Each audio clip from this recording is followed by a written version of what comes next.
This is like heaven right now. Yeah. Alexis Bromley is from Nebraska. She needed a break from white people. In Omaha, it's very segregated. It can be very isolating if you're a person of color. It's hard in Nebraska because it's a red state. And so you just don't know who you interact with on a daily basis, if they believe that you're lesser, if you're inferior, and how that in turn can affect me. She says the current political climate has only made these feelings worse. So she decided to go on a Women of Color healing retreat in Costa Rica. Hi, such beautiful smiles. Thank you guys so much for coming. My blackness is bold. My blackness is uninhibited. My blackness is strength. The idea is simple. For 10 days, Black women come together to eat vegan food, meditate, do yoga. The breath in is the reminder that we are safe. And to discuss the frustrations of being Black in America. It's like a mental game all the time. And I'm in these spaces where, constantly getting poked and prodded. Oh, let me touch your hair. Oh, you're really pretty for a Black girl. Black people don't exercise. Black people don't hike. People are automatically gonna have this perception of me before I even open my mouth. So many people's ideologies are being validated that don't see us as human, that don't see us as people. This retreat is one of more than a dozen Black-owned travel groups, marketing trips specifically to people who look like Alexis. In the few years that most of these companies have been open, more and more clients are calling them up. At least 5 say they've seen a spike in interest coinciding with Trump's election. The idea of Black women reclaiming control over their own mind, body, and spirit is exactly what's needed to survive in a system that constantly tells us that our wellness isn't important. We stopped taking care of ourselves because we were taught, you don't matter. The retreat is the brainchild of Andrea X, a former Brooklynite turned expat. I left the United States because I was sick of gentrification, racism, just dealing with being this Black woman trying to figure it out there. It was 2014, and she'd just lost her job as a healthcare facilitator. What started off as a vacation in Costa Rica became her entire new life. She used all of her personal savings to form this retreat. We needed a safe space that was outside in the United States to hold certain conversations and just to heal. I don't think that we can do that in the United States. I think that we're suffering and suffocating and just dying every single day trying to survive there. Not every woman can afford to come out to Costa Rica. What can we do for the racism they experience, for women who can't afford to be part of your retreat? I think that it's important for people in the United States, Black and POC people, to start forming their own spaces there. Easier said than done. White Americans find themselves in white-only meetings and places all the time, without even trying or noticing. When Black people want a break from feeling like a minority, they often have to make an effort. Alexis made the effort, and it cost her $2,222.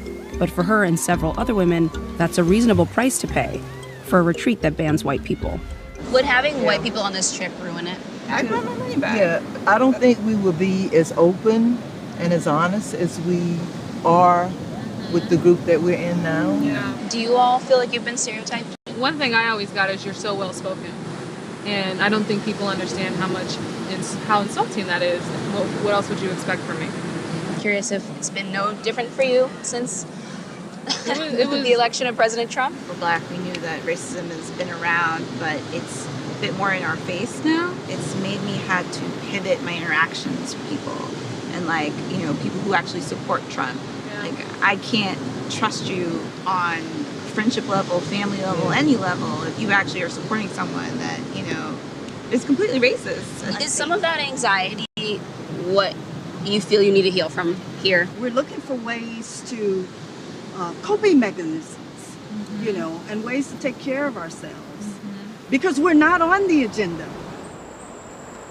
Do you feel like you've increasingly lost the ability to see any shot at a relationship with white people? Every time I have a conversation with them, I just pick up on certain things that they say, whatever. I pick up on the microaggressions, the passive aggressiveness. I pick up on it. So I decided one day to just eliminate white people from my personal life. And ever since then, my life has been way more breezy. Do you think it's at all possible that the fact that white racism, white people have sort of made you leave the U.S., start your whole life over somewhere else, feel the need to avoid them means that they've won? They didn't push me out the United States. Because if that's the case, they could push me out of any of these countries because they are here. They're everywhere, you know? I feel like white people shouldn't even have passports because they've done enough, especially white Americans.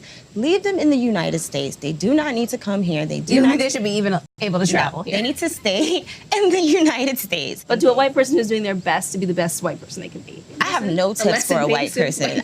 My tip to white people is to let us have our space, let us have our room, and go hang out with other white people. We're okay. You know, you've done enough damage. Lokaha samasta sukhino bhavantu. This retreat, much to Andrea's dismay, is held at a white-owned resort. That doesn't bother the retreat participants. They haven't cut white people out full-time. But 20 minutes down the road, Andrea and a business partner have quietly invested nearly $100,000 to build up their own private retreat space. This is where we'll have the workshops. Is this just like a long con to start building your own Black nation out in the middle of Costa Rica? It is. It is. Starting with yoga. Next is going to be like a mini government. I don't want to have a mini government, but at the same time, it will be a community of just like Black people living here. What would you say to someone who's like, you know, it's nice as this sounds like paradise for Black people. In some ways, like it's motivated by the same hate that white people who want to create white nations and white spaces have? I would say it doesn't have anything to do with them. This is about us healing our community. Is it practical to create a Black nation in the middle of a jungle? Or to chase all white people off your property? Probably not, and most Black people don't want to do that. But the feelings of isolation that drove Andrea to build her own community aren't that different from what drove Alexis to this retreat in the first place. Andrea has completely given up on the U.S. I don't blame her. I have been places outside of the U.S. where I have felt more at home and more included than I have ever in my community. Is that an upsetting thing? You know, you say it with like this serene face, but to like go visit somewhere that you're not a citizen of and feel more at home than you do in your own country. Yeah, that's reality. Unfortunately, that's the reality of our country.